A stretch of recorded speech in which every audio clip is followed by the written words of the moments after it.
What if I told you that there is a country that has 3 presidents at the same time? With the problems that having only one can bring, imagine 3 at the same time. Well, such a country exists, and its name is Bosnia and Herzegovina. And yes, with 3 presidents, we could make an entire VisualPolitik sister channel dedicated exclusively to this country. Along with having a tragic history like few others, it is one of the biggest political anomalies in the world. Apart from having 3 presidents and 13 prime ministers, it is the only country in Europe, besides Turkey, with a Muslim majority. But that's not all. If you have noticed, the name of the country is a compound. It is Bosnia and Herzegovina. Why is this name, you may ask? Well, they are 2 historical regions. Herzegovina is the extreme south of the country and represents approximately 1/5 of its territory. The rest of the country corresponds to the historical Bosnia. But if there is one thing that is really anomalous in the country, it is its borders. Take a look at this map.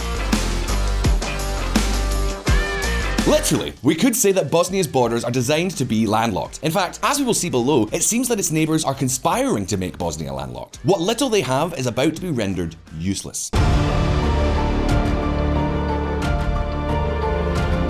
But none of this is going to surprise you. If you have been keeping up with the latest VisualPolitik videos, you already know that Bosnia was the biggest victim of the Balkan War. The history of this country is a real tragedy. So the question we are asking today is, why has Bosnia ended up having 3 presidents? Why don't they have any coastline? Why is it the little coastline they have may be unusable? Today, we're going to answer all these questions. But first, let's look at some history.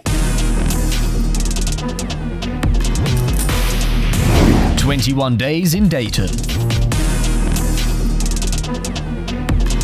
To explain the map of Bosnia and Herzegovina, we have to go back quite a long way in time, specifically to the end of the 17th century. At that time, practically all the territory of the Balkans was controlled by the Ottoman Empire. But wait, all of it?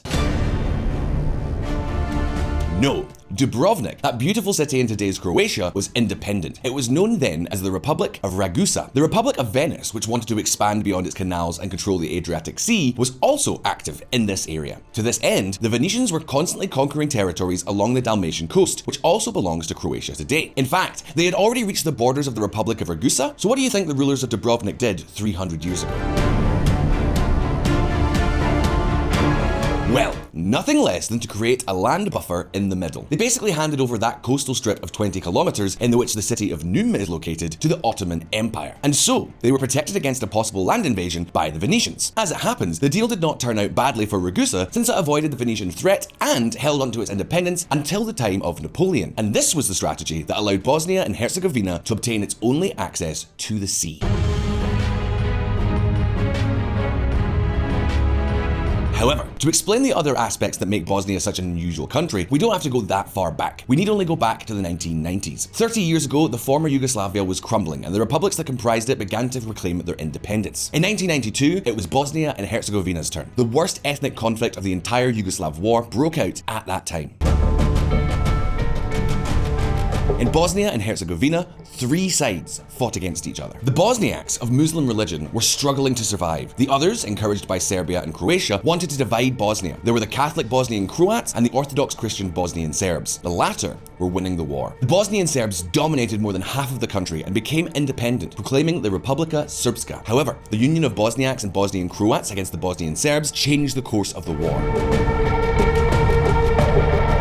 The Bosnian Serbs dominated more than half the country and became independent, proclaiming the Republika Srpska. However, the union of Bosniaks and the Bosnian Croats against the Bosnian Serbs changed the course of the war. All behaved like savages in the war. Each side tried to purge the areas under their control of other ethnicities, but the Bosnian Serbs got the upper hand. They held the city of Sarajevo under siege for more than 2 years, with continuous shelling of civilian population and snipers doing their sniping thing. Still, Srebrenica was worse. The Srebrenica massacre was the biggest genocide of the entire Bosnian War. There, Bosnian Serbs killed more than 8,000 Bosnian Muslims. Against this backdrop, the West decided to intervene, and NATO launched a 3-week air campaign, Operation Deliberate Force. The Bosnian Serbs then realized they had no choice but to negotiate. The Bosnian War had lasted 3.5 years. The country was devastated. Half of its population had been ethnically cleansed or had fled. More than 100,000 people had died. To reach a peace agreement, the leaders of Bosnia, Croatia, and Serbia had to be locked up for 21 days at a US airbase in Dayton, Ohio. And why not Europe? You can imagine, in the Balkan War, Europe was of little importance. So, it was the United States that sponsored the peace. And in Dayton, the discussions were detailed, bordering on the absurd. You imagine three heads of state who go to the United States to argue day after day over little villages, over whether such and such a village is in such and such a territory. In the end, what do you think happened with Bosnia and Herzegovina? Well, as something as curious as the very name of the country is deceptive. If they ask you in a trivia quiz why there are two entities into which this country is administratively divided, no, they are not Bosnia and Herzegovina. The two entities that make up Bosnia and Herzegovina are the Republika Srpska, which consists of the areas where Serbs are in the majority, and the Federation of Bosnia and Herzegovina, in which the Bosniaks, who make up half of the total population of the entire country, and the Bosnian Croats live together. The Federation is divided into 10 cantons. 5 of the cantons have a Bosnian majority, 3 have a Croatian majority, and the other 2, well, what can I say? At this point, Clinton was already bored and he told them, come on, leave it that way with the mixed ethnicities, because if not, we'll be here another 21 days in Dayton, and we'll have to send you the hotel bill because this is costing a fortune. This sounds like a joke, and not just because of my accent, but it's not too far from reality. The borders of Bosnia are defined village by village, and that explains why it has such a strange shape. In this map, you can see the two entities, the Republika Srpska and the Federation.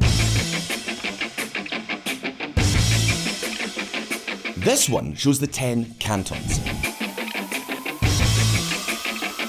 As you can see, there is no clear division. This is not north-south or west-east or single versus married. The whole of Bosnia is a real mess in which the constitution has enshrined ethnic differences. And this affects everything. Infrastructure, because of course connections between points of different ethnicities are complicated. There are 139 kilometers or 86 miles between Banja Luka, the capital of Republika Srpska, and Sarajevo, which is the capital of the country. However, the most direct road is 190 kilometers or 118 miles long, and it takes 3 hours to make the trip. It also affected schools, where ethnic groups are segregated. And of course, it affects politics, where the presidency of the country is held by 3 presidents, one representing each ethnic group, who take turn every 18 months to hold the office of head of state. In short, it is clear that the Bosnians were the ones who ended up paying for all the hatred generated by the disintegration of the former Yugoslavia. The question that remains is, does all this chaos work? Well, we're going to take a look at that right now.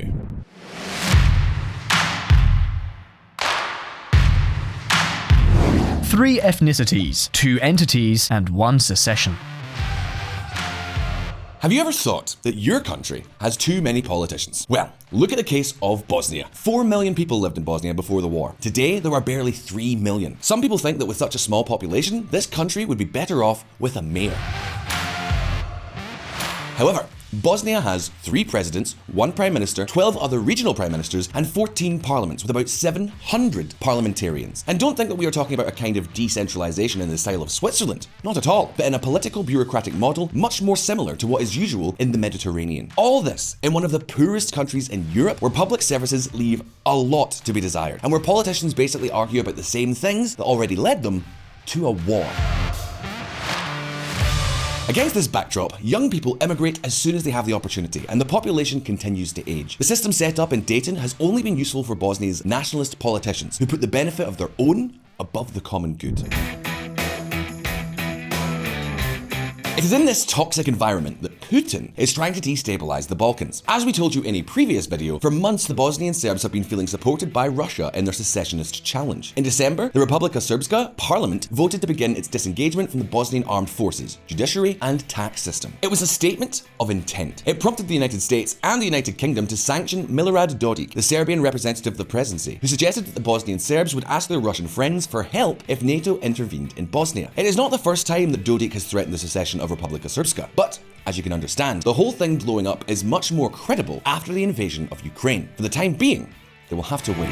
Bosnian Serb leader Dodik says Ukraine war has delayed secession plan. For now, it has been postponed for 6 months. But this plan signifies that the Republika Srpska will start drafting new laws so that the Bosnian Serbs will have their own taxes, their own judges, and their own army. Something that is very sensitive because of what happened 30 years ago in the war. But hold on a minute, because the Bosnian Serbs are not the only internal front threatening the future of Bosnia and Herzegovina as a united country. The Bosnian Croats are also reclaiming their identity. Bosnian Croats have been complaining for decades that any inhabitant of the Federation of Bosnia and Herzegovina can participate in the elections to elect the Croat representative for the country's presidency. This means that being a Bosnian Croat is not an essential requirement to participate in this vote, a situation that is being used by the Bosnian Croat nationalists, who claim that the representative of their ethnicity in the presidency is being boosted to power by the Bosnian Muslims. This protest intensifies at times like the present, when the Bosnian Croat representative for the presidency presents a moderate rather than a nationalist profile. That is why the Bosnian Croat nationalist parties are joining forces to demand changes in the electoral law. They are already ready to go all the way and are threatening to boycott the general elections that will be held next October.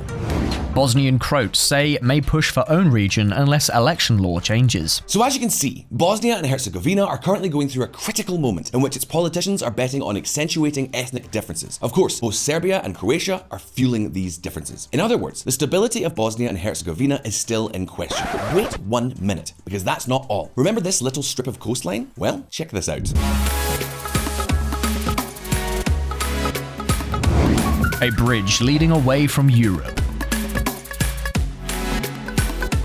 Bosnia and Herzegovina applied to join the European Union 6 years ago. As you can imagine, Brussels has not even granted them official candidate status. It has simply indicated 14 priority reforms to be carried out. These concern its judicial system, the guarantee of fundamental rights and freedoms, and the fight against corruption. But since then, Sarajevo has only complied with one of the 14 points indicated by Brussels, something which distances Bosnia from the European Union. This was explained in mid-June by Oliver Varhelyi, the European Commissioner for Neighbourhood and Enlargement.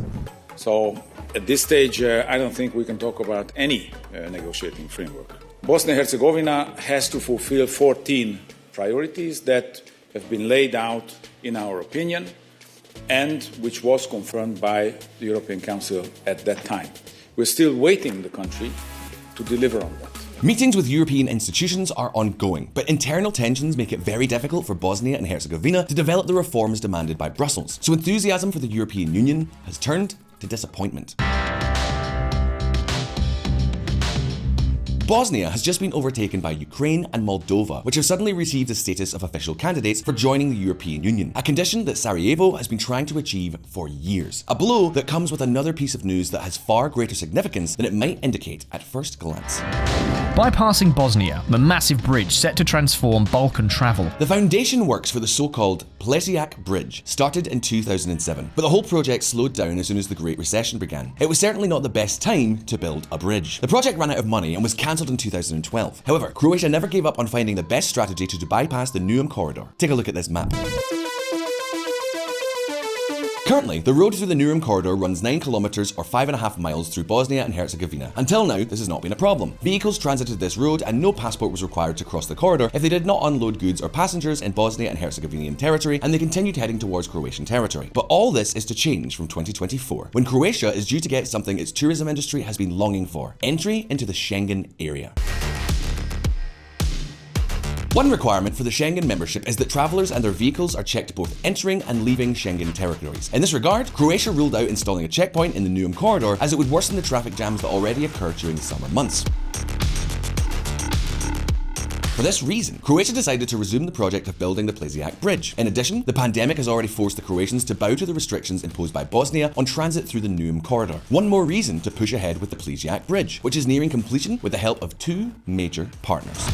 Croatia's Pelješac Bridge, financed by the EU, built by China. The Pelješac Bridge will be inaugurated on the 26th of July 2022 and will become a reality thanks to the fact that Brussels has provided 85% of the 430 million euros, that's $438 million, price tag of the piece of infrastructure. Once this 2.4 kilometer bridge is operational, it will no longer be necessary for tourists heading to Dubrovnik to cross the Neum corridor. This is a metaphor for how the European Union is dragging its feet with regard to Bosnia and Herzegovina's possible ascension, dashing its hopes while the country watches other applicants being welcomed with open arms. A hard blow, no doubt, for all those who believe that joining the European Union would be the best guarantee for Bosnia and Herzegovina remaining a united country. And now, the questions are over to you. Should the European Union bet on incorporating Bosnia and Herzegovina as it is doing in Ukraine? Do you think that the Dayton Accords are a burden, or are they necessary for coexistence? You can leave me your answer in the comments below. And as always, don't forget that we have new videos every week, so subscribe to our channel and hit the little bell button down there so you don't miss any of our updates. If you like this video, like it so we know. All the best, and I'll see you next time.